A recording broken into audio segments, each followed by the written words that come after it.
Welcome to the Besties with Breasties podcast. Sarah Hall here. I am a certified health and wellness coach, athletic trainer, mom, and breast cancer survivor. I help women overcome their own mind drama to make mind shifts that open up the possibility for their most empowered and energetic life. And I am Beth Wilmus, author, speaker, and founder of a human investment organization, otherwise known as a nonprofit, called Faith Through Fire. Our mission is to reduce the fear and anxiety that breast cancer patients feel and replace it with hope and a path toward thriving. This podcast is about our experiences with breast cancer and life after as young survivors and moms.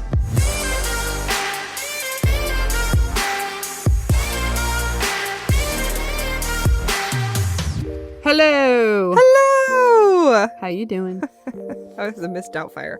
Hello. That's true. With the pie on her face. We could literally set our boots on fire and wouldn't even feel it. What? I said we could, like, you know that scene in the kitchen where she like is literally snuffing out her fake boobs. That's so funny. That could be us. Oh my gosh, my kids have never seen that. We should probably watch that tonight. What? Yeah. That's wrong. Mrs. Doubtfire? Yes. There's a lot of movies I feel like I watched growing up that they haven't seen. Really? Yeah. Oh, right. Yeah.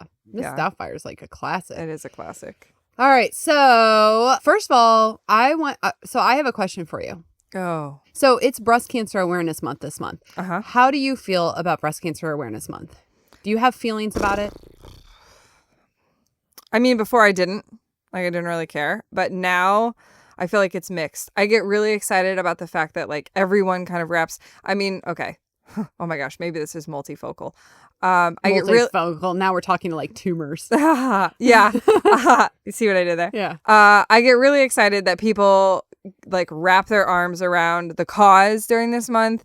I get really annoyed at people who jack up their prices and say they're giving back to breast cancer when I'm like, I mean, let me see your check. And like, who are you giving it to? And is that organization reputable? So anyway, that's my other thing.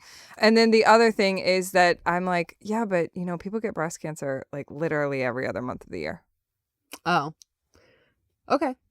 So yeah, that's my beef with it, excitement with it. You know what? Whatever. It's nice that we get a whole month. I feel like people are burnt out on breast cancer awareness. Totally. I feel like, I mean, and I'm burnt out on it. Like in the regards of before I started Faith Through Fire, I thought, like breast cancer has been so done. But at the end of the day, it affects so many people. 1 in 8. Yeah. 1 in 8. You can't ignore it. Like as much as I would like to say this is not, you know, because there are people with other cancers that are like, oh, breast cancer gets so much awareness compared to other cancers. I'm like, I agree with you, but it's because it impacts so many people. And you know what? I have to remind myself too that people like to wrap their arms around a cause in a way that feels like attainable to them. And if dressing in pink is their way, it's their way. So Breast Cancer Awareness Month for me is just like my overwhelming feeling about it is that it's geared toward prevention. Mm-hmm. And that always makes me feel a little bit protective of every survivor that's out there because there's 3 million in the US right now. And the focus is on preventing this catastrophe for somebody else. But what about all the people that have already been impacted? Yeah. So for me, it always elicits this kind of response of, we have so many people that need your care that have already been diagnosed. Sure. But obviously, prevention is so important. It is. So today we're going to bring awareness to a topic that's not often brought up, which is breast cancer in men. Our guest today is Scott, who was diagnosed with breast cancer last spring. And we're going to talk to him about what prompted him to see a doctor. And then, of course, I'm sure it's very different about how he felt when he got the news. Yeah. And what he wants other men to know about his experience. Before we do that, let's hear from our first sponsor. Hair loss is consistently ranked as one of the most feared side effects of chemotherapy treatment.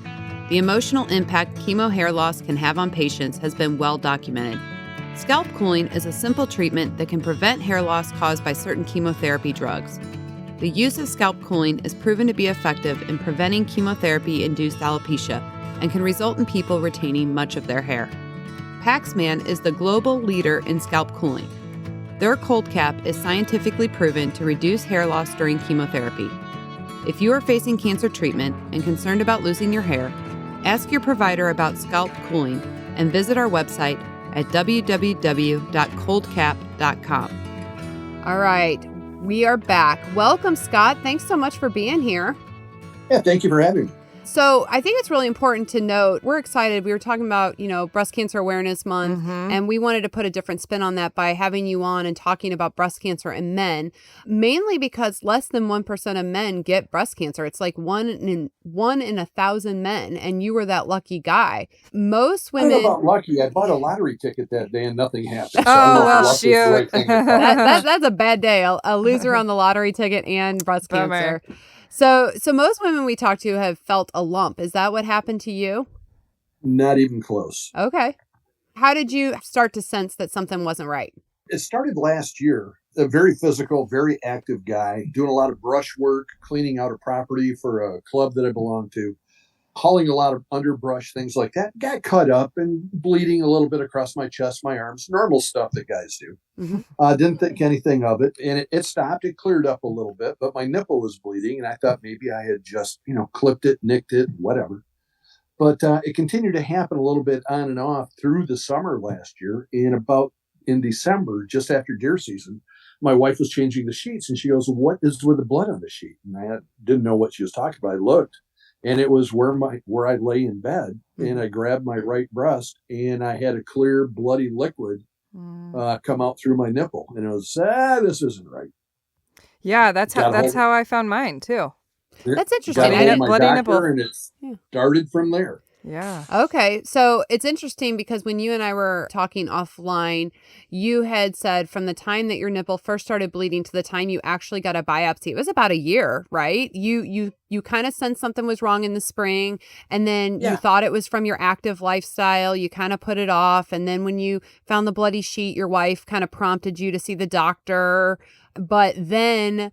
And I think that's so important to say because life gets so busy and people have things going on and we're all prone to kind of pushing things to the background. So when she found the bloody sheets and she prompted you to see the doctor, you did. And they said, maybe we should do a biopsy. But around that same time, your wife was scheduled for a knee surgery, right? So you kind of put it off until she got through that. Is that accurate? Right. What we did is I talked to my doctor end of December 28th. And they wanted to schedule me for a mammogram. Well, my wife had a mammogram scheduled also, so I asked if they had a couple suite. They do for the couple that gets squeezed together stays together. Yeah, exactly. And they laughed. But we went in January 7th, and we each had our mammogram. Okay, and that's when they saw something. Yep. Then they recommended the core biopsy, and we put that off because of her knee replacement surgery. Okay. Gotcha. So you went through the standard thing, a mammogram, then an ultrasound, then the suggestion of a biopsy. And then you waited until your wife's surgery was over and then you had the biopsy. Were you concerned when you had the biopsy or did you really think it was going to be nothing? I'm 7 foot tall and bulletproof. I didn't think anything of it. I thought everything was going to be fine. Just going through the paces, sure, making sure things are good. Guys don't get breast cancer. Right. It doesn't happen. Yeah. When I got the call, it was really kind of messed up how it all happened. My regular doctor's office called me, and I was in a meeting at the club with a bunch of people, and they said, "Scott, hi, this is Dr. So-and-so. We want to schedule you for an emergency surgical consult for your cancer." Oh. That's how you found out? Bomb drop. I said, "Excuse me?" They said, "Yeah, emergency surgical consult." And I said, "What are we talking about? Your breast cancer." Wow. That's how I found out. Wow, that's not traumatic at all. Right. No, not at all. That was on a Friday afternoon. Monday, my navigator called me from the breast cancer center and said, "Hey, we've got your results." I said, "Yeah, I know. I heard. I have an emergency consult scheduled tomorrow morning already." Yeah. And she was like, "Wait, what?" It was a communication gap that had happened there. But it was just an oh crap moment for sure. Oh, 100%. Yeah, we've had quite a few stories of people finding out they have cancer in various ways. And most of the time they get it right, but occasionally not so much. I'd say you fall into that category. For sure. Yeah. Well, before we kind of talk about how you felt hearing this news, let's do Boobs in the News. You want to do Boobs in the News with us, Scott?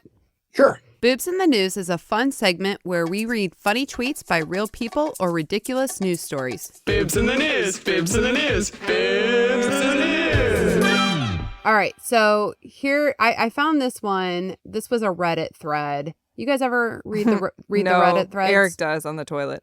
Oh, okay. Yeah. That He's a TMI, toilet Sarah. Redditor. That's okay. Hopefully no video involved. Yeah, right. No, yeah. Okay, so this is a Reddit thread, and basically the question was, what were the stupid rules that they used to have at your school, like when you were a kid? Oh. Did you ever have like rules at your school that were dumb? Yeah, but I think they still have it, like the shorts as long as your fingertips, and I'm like, my arms are super long, my shorts are gonna be to my knees, like, the spaghetti strap tank top straps. Yeah, they do still have some rules, but Yeah.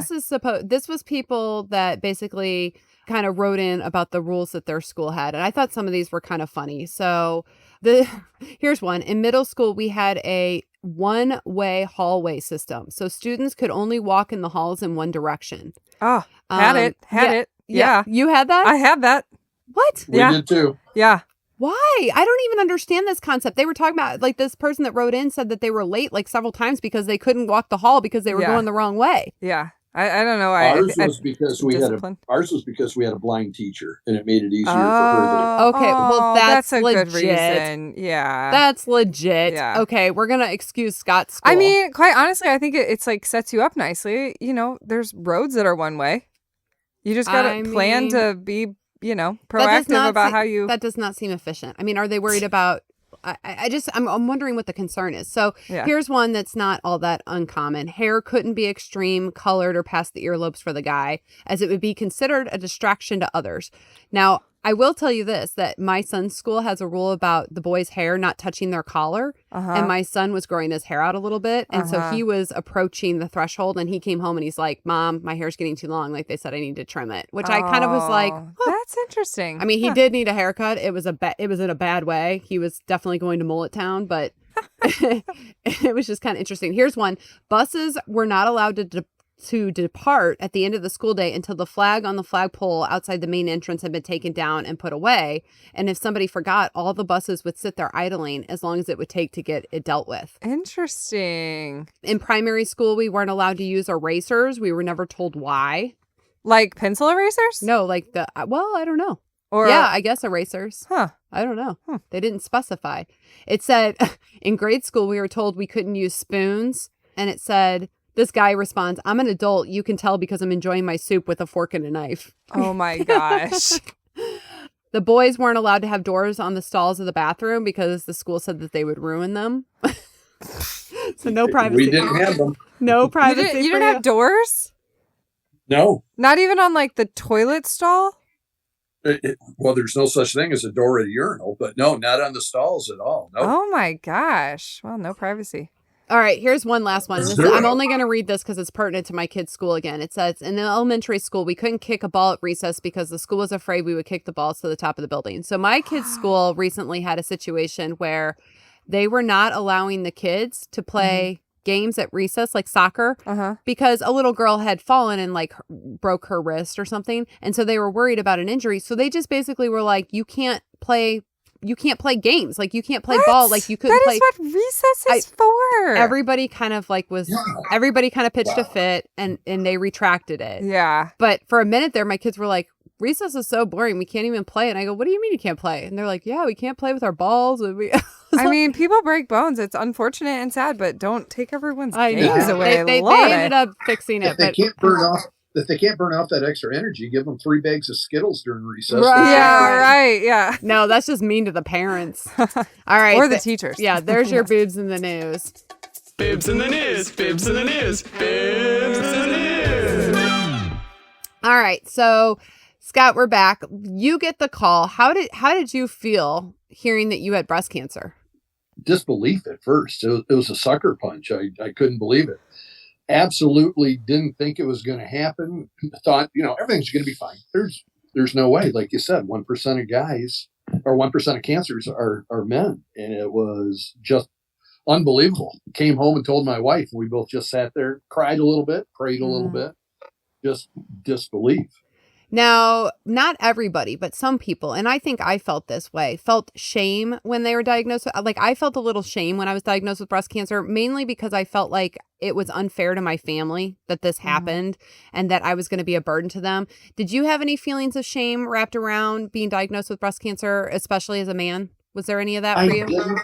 My first thoughts went to, I had a cousin who died from breast cancer, Mm. was what she went through, and could this be a possibility? Not knowing, how far my diagnosis was going or anything, Mm-hmm. but just knowing what her life was like after that, Mm-hmm. and just that concern. And I reached out to my cousin, her brother, who just went through a throat cancer scare, and started talking with him quite a bit. Okay. So you immediately reached out for support. Like you kind of gravitated toward the people you knew that understood what this Exactly. felt like.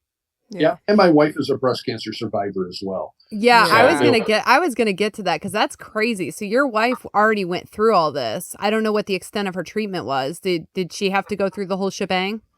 Yeah, she had radiation. So you and your wife are now sharing this experience. What stage and type of breast cancer did you have? We found out it was stage 1, Okay. and it was all hormone based. Mm-hmm. So it went from there. We didn't know what it was or anything until we started getting into everything.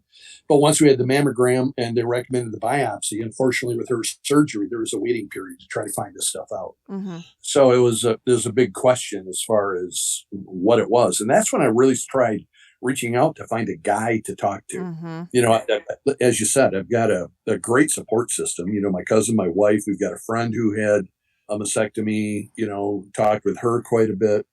And I just felt the deep need to talk to a guy going into this. Mm-hmm. Yeah.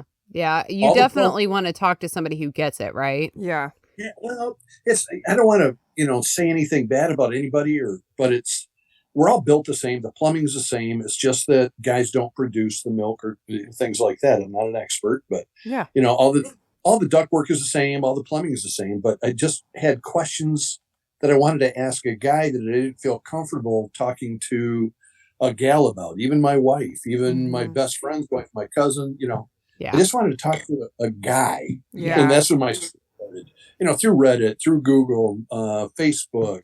Was your doctor or the nurses that were affiliated with your care, were they able to put you in touch with another survivor that was male or no?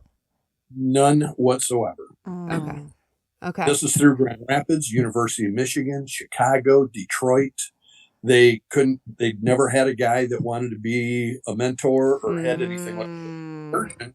Has been working with a breast center for over 20 years. And I was I think he said 6th male patient. Yeah. And that's all he does. Interesting. So it was difficult for you to find support in that way. It's not surprising to me, but I think fortunately we're at a period of time, that's changing. Yep. I think like everything, advocacy is getting louder for patients of Yep. all different kinds. So what was your treatment plan like? It was basically just had to go through lymphedema, not surgery, but treatments and everything. They got all my cancer. I was very fortunate how everything went. Mm-hmm. They only had to take 2 lymph nodes, had the mastectomy. Everything was encapsulated. They got everything. All the surrounding tissue was great. I even had the gene testing done. They sent it out to California and they test for everything that you can imagine. So I knew if I had the opportunity to pass it on to my kids, Mm-hmm. even did that testing, that came back negative. I had the best outcomes that you could have. So you didn't need radiation or chemotherapy? I did not. Okay. I am very fortunate and blessed with that. Sure. Since you said it was hormone receptor positive cancer for male, do you do the tamoxifen or the hormone blockers? Oh, yeah, I'm doing the tamoxifen. Okay. And how's that going? Because a lot of It sucks. Okay. he's not going to sugarcoat it for you, folks. I mean, most women don't care for it either. So I was just curious how that translates for you. It's not terrible. It's not, but I can definitely tell. I've been talking with my cancer doctor. I just had a visit with her a couple weeks ago, and she goes, "How's it going?" I said, "Well, I have never watched a movie and had to grab a Kleenex because I was tearing up. Now I do. Yeah. A little bit of mood swings, a little bit, not dark moods or anger issues or anything like that, but I can tell something's a little off. Mm-hmm. Just those type of things." And she goes, "Yeah, that's the pill." Yeah. Yeah. Do you and your wife both sleep like with the house freezing now? Because that's what happened when I was on hormone blockers. It's like it was an igloo in my house. In order for me to sleep comfortably, I couldn't snuggle with my husband. Now that I'm not on them anymore, it's like back to normal. But do you guys sleep in a cold house? I've always been that way. We live in West Michigan, right along Lake Michigan. Yeah.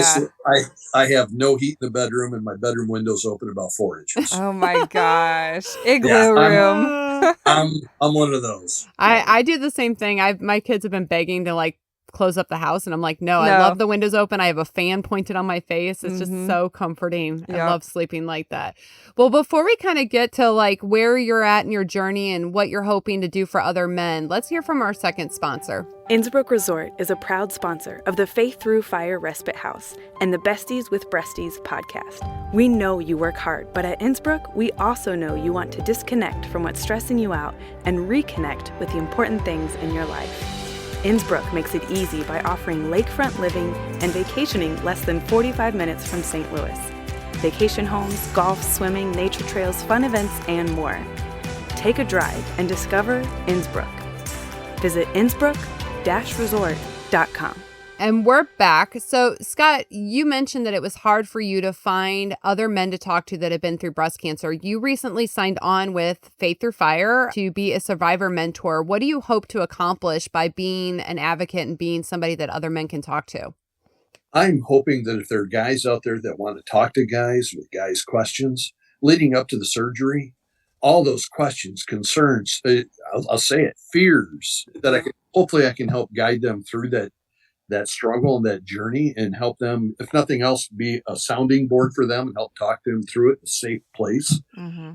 Just guide a guy. Yeah.